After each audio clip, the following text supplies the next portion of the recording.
Your mind has to seek discomfort. It has to seek these difficult tasks. You have to enjoy it. And you have to figure out a way to make your mind enjoy those things. And some people it comes easy and some people it doesn't. Some people it takes a long time. I always tell people the best thing you could ever do is force yourself to a schedule. Just write it down. Like today I have to do an hour on the treadmill. I have to do an hour, no matter what. Even if you're walking on it, you're doing an hour on a treadmill. The next time you're going to do it, just, okay, you did an hour and this is the amount of miles you got in. Next time you're going to, add 3 miles. Put an extra 3 miles in that 1 hour. And just keep doing things like that. Write down, today I'm going to do 100 push-ups, and I'm going to do 100 sit-ups, and I'm going to do 100 chin-ups. That's today. And then force yourself. Force yourself to adhere to a schedule. Make a Monday, Wednesday, Friday workout schedule. Give yourself some time off, Like don't even crush yourself to the point where you can't do it. Make it so that you really appreciate those Tuesdays and Thursdays.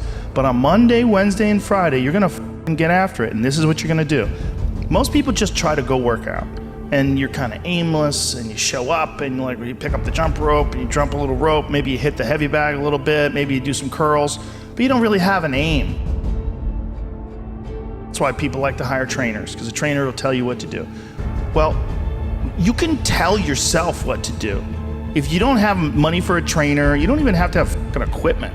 With bodyweight squats, sit-ups, chin-ups, push-ups, you could give yourself a brutal full bodyweight workout. And you can find these for free on YouTube. There's a ton of them. There's a ton of these bodyweight workouts you could do. Just force yourself. Write it down. Monday, Wednesday, and Friday, I'm going to do 100 push-ups. I'm going to do 100 chin-ups. I'm going to do 100 sit-ups. Even if it takes me all fucking day. Even if I have to do 10 and 10 and 10 and keep going all day, just that's what you do. Do 10 push-ups, take a break for 20 minutes, do another 10. But get those 100 in. I don't believe in half-assing things. This life is short. If you get into something, get into it. And if you're not into it, don't be into it. And I think that insanity and greatness are next door neighbors, and they borrow each other's sugar. That's my that's what I've always said. There's something about mastery, like true mastery, that requires you to shut off massive areas of your life. There's a lot of people that are scared of their ability to do something that's difficult. I don't know if I could force myself to be disciplined. I don't know if I could force myself to take that kind of action. Well, if you do force yourself to take that kind of action, you don't have that question anymore. That question, I don't know if I can do it. Well, you're doing it. So you obviously can do it. Can you do it tomorrow? You did it today. Or can you do it tomorrow?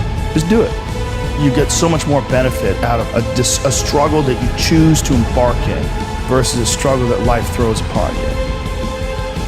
Get out there and go and do something. Just go. And then in the middle of doing it, it'll become easy. Even if it's not easy, even if it's hard, it's easier than not doing it and wishing that you had done it.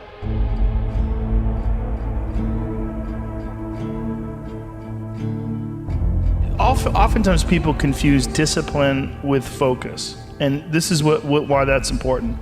There are things that some people can excel at because they're focused on them and because they're drawn to it and they have an incredible passion for it, versus like you tell a guy like, hey, you're going to study to be an electrical engineer. And it's like, I don't want to be a fucking electrical engineer. Well, you got to have discipline. And so they don't have the drive, and they don't get excited about it, and they don't do. But if you tell that guy, whatever, you're going to be a golfer, and he loves golf, and he's practicing every day, and he becomes a professional golfer. And you say, well, I thought that guy didn't have any discipline. Well, it's not that he didn't have any discipline. He's just not interested in that other thing. I was never a disciplined kid, but I would find things that I loved, and I was obsessed, and I always felt embarrassed by it. Because people would say, oh, your son, like to my mom, your son is so disciplined. And she'd be like, my son's f***ing crazy. Like, he's not disciplined. He finds these things, and that's all he does all day long. Like, it's not really discipline, because he doesn't clean his room. He's f***ing lazy. There's all sorts of shit he's supposed to do. I never did my homework. There's all the. But if I had a thing that I was into, I was obsessed. You were crazy about it. But it would bother me that I didn't really have discipline. Like if I had jobs that I had to do, I didn't do a good job at them, like construction jobs that I had.